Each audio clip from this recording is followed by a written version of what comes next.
Hello, everyone, and welcome to a new podcast. Today, we will be talking about Colombia joins the Shield of the Americas, the war against cartels and organized international crime in the hemisphere. As always, we will tell you what others do not tell you. Our information is based on research, articles, and reviews from intelligence agencies. Let's get started. Welcome to this special broadcast of our program. Your host greets you to accompany you in an in-depth analysis of the decisive events that are transforming the political and security reality in Colombia. Let's imagine for a moment what it traditionally means to assume the presidency of a nation in our region. Custom and protocol dictate packing belongings, moving to the majestic presidential palace in the capital, and beginning to govern from a fortified office in the center of political power. However, what we are witnessing this August 7th, 2026 in Colombia completely breaks with all the manuals of political science and recent history. The new president, Abelardo de la Espriella, along with his vice president, José Manuel Restrepo, has decided to inaugurate his term by challenging traditional forms. Historically, presidential inaugurations in the country are held at 3 in the afternoon in the emblematic Plaza de Bolívar in Bogotá, surrounded by the majesty of the seats of public powers. On this occasion, the official inauguration ceremony breaks the tradition of the capital and moves to the USC Arena at the Universidad Santiago de Cali, an enclosed space designed for about 2,500 people. This move formalizes a symbolic and strategic change of enormous significance. Bringing the inauguration ceremony to Cali is not a minor detail, nor a simple choice of location. It represents a true declaration of principles from the very first minute of the new government. Let us remember that after the elections on June 21st, where the ticket of De la Espriella and Restrepo prevailed over Iván Cepeda, a result that the National Electoral Council ratified on June 25th, a deeply polarized and fragmented country was revealed. By situating the start of the presidency in Valle del Cauca, the incoming executive power sends a strong message. The urgency of the crisis is not in the bureaucratic halls of Bogotá, but in the regions where violence and the pressure from armed groups daily impact the population. But this strategy is not limited solely to the photo of the first day. The new leader has announced that he will practically close the everyday use of the Casa de Nariño as an operational center, although the main government headquarters will formally remain at the Palacio de San Carlos in Bogotá. The presidency will establish offices and alternate government locations in key cities on the regional map: Barranquilla, Cali, and Medellín. This aims to redesign in real time how the executive power is projected from the areas most affected by conflict. Within this institutional restructuring, there is a corporate and governmental movement that draws significant attention: the relocation of ProColombia's headquarters to the city of Medellín, under the direction of Jaime Uribe. To understand the scope of this measure, it is worth remembering that ProColombia is the state agency responsible for promoting foreign investment, non-traditional exports, and the country brand in international markets.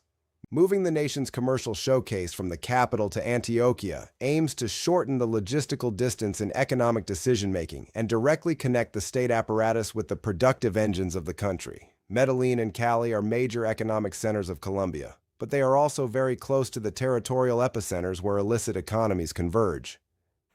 If we analyze this strategy from a corporate perspective, it is equivalent to the CEO of a large multinational deciding to leave the office on the top floor of the institutional skyscraper to set up their work desk directly on the main floor of the factory, right at the exact spot where the fire or operational contingency is occurring. It is about bringing the institution closer to where the problem demands immediate solutions. Before delving into the military and diplomatic decisions that accompany this administration, it is essential to take a methodological pause. When examining the security reports and geopolitical analyses that support this diagnosis, we find documents from organizations with highly diverse ideological stances, ranging from leftist approaches to right-wing perspectives.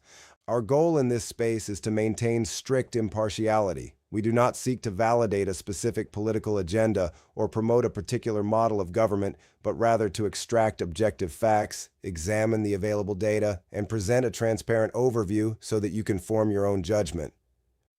And upon reviewing the figures of the security scenario inherited by this new administration, the data is shocking. According to recent reports prepared by the Ideas for Peace Foundation, FIP, there are currently 27,121 members belonging to different armed and illegal groups operating in the national territory. These organizations have an active and documented presence in 627 municipalities across the country, which means they exert influence or direct control over more than half of Colombian geography. It is a truly complex territorial and demographic dimension. By delving into the data provided by the FIP report, a fundamental detail emerges to understand the nature of the current conflict. The study indicates that of the total members of these illegal structures, 51% are armed combatants. However, the remaining 49% consists of logistical and social support networks. This means that nearly half of the members of these armed organizations do not carry a rifle or wear a military uniform on the battlefield. So what does this extensive support network do? They constitute the bureaucratic and administrative structure of crime. They are responsible for managing what security analysts refer to as criminal governance. In many of those 627 municipalities, state institutions represent a distant idea, while the support network of the illegal group is the everyday reality that resolves coexistence disputes, authorizes the opening of businesses, and collects extortion fees. They act as a de facto government that does not need to open fire daily to maintain control, as their local economic and institutional dominance is already absolute. This criminal ecosystem is primarily financed through drug trafficking, leveraging 253,000 hectares of coca cultivation and a potential production of 3,000 tons of cocaine. Faced with this severe territorial reality, De la Espriella's government marks a definitive break with the total peace policy promoted by the previous administration of Gustavo Petro. The dialogue and negotiation tables with armed groups are concluded, giving way to a strategy of military shock and frontal confrontation. However, when examining the structure of these organizations, a key question arises about the effectiveness of pure military operations. If organized crime today operates as a highly adaptive and flexible economic network, the exclusive use of military force risks becoming a game of temporary containment. A focus is hit in one region, but financial and command flows simply shift and emerge in another territory.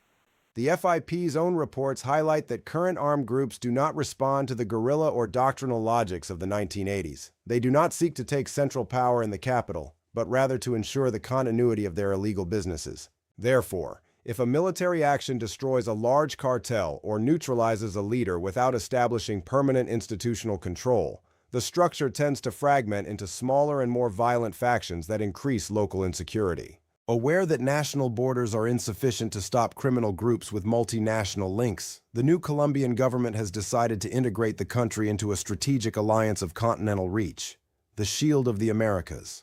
What exactly is this organization? It is an anti-cartel coalition formally promoted by the government of Donald Trump on March 7, 2026, from Doral, Florida, with Kristi Noem serving as special envoy for the region. To date, the initiative has the support of 17 countries. Among its members are governments with tough security agendas, such as those led by Javier Milei in Argentina, Nayib Bukele in El Salvador, and Santiago Peña in Paraguay. Colombia officially joined this bloc on June 24th, but the determining element of this alliance is that the main headquarters of the Shield of the Americas will be located precisely in Medellín, Colombia. President de la Espriella defined this decision by stating that the headquarters will be set up in what he called the head of the drug trafficking snake. The aim is to establish a supranational military and intelligence base in the operational heart of organized crime routes. The incorporation into the Shield of the Americas includes the resumption of high-impact operations, including the return of strategic bombings and aerial spraying of illicit crops. The official message to the structures outside the law has been summarized in a clear slogan: submission to justice or military neutralization. The reaction from the FARC and ELN guerrillas was swift, responding with direct threats and the assignment of rewards against the life of the president. International analysts, such as Joseph Humir from the United States, along with the newly appointed Minister of Defense of Colombia, Jorge Eduardo Mora, have begun to characterize this deployment as the implementation of a Patriot Plan 2.0. Now, carrying out a military plan of continental dimensions requires the support of internal institutions, and it is there that significant obstacles arise. In the legislative arena, the new government failed to secure the presidency of the Senate at the beginning of the legislature, losing it to an unprecedented coalition made up of sectors of Petrismo and Uribismo. This united opposition in Congress can seriously complicate the approval of the budgetary resources necessary to finance the deployment of the armed forces. Political difficulties in Congress are compounded by a tight economic margin. The country faces a projected fiscal deficit of 6.2% of GDP, which has forced budget cuts across various state portfolios. Sustaining a prolonged and large-scale military offensive under these financial constraints poses a considerable challenge to the sustainability of public accounts. At the same time, integration into the Shield of the Americas entails a close alignment with Washington's foreign policy. However, the regional diplomatic landscape presents complex, contradictory dynamics. While the United States promotes this military alliance against drugs, it has simultaneously maintained formal contacts with Delcy Rodriguez's administration in Venezuela, achieving specific agreements on economic and migratory matters. This panorama raises questions about the geopolitical coherence of the region. How does an international military coalition articulate itself while other continental actors engage in parallel negotiations with neighboring governments? To understand the essence of these multinational alliances, it is necessary to look beyond the fight against drug trafficking and direct attention towards the strategic resources of the subsoil. Various analysts agree that a determining factor in the geopolitical agenda regarding the region lies in access to critical minerals. U.S. cabinet officials such as Doug Burgum and Howard Lutnick have emphasized the strategic relevance of the mineral reserves located in the Guyana Shield, which hold about 644 tons of gold in addition to coltan deposits. Coltan is an indispensable component for the manufacturing of microprocessors, aerospace technology, and advanced military weapon systems, making it a priority resource for the security of major powers. To ensure investments and extraction operations in these border areas, it is essential to pacify the ground and neutralize the irregular armed groups operating along the border between Colombia and Venezuela. An example of these actions was the operation on June 13th, in which alias Niño Guerrero, the main leader of the Tren de Aragua, was neutralized.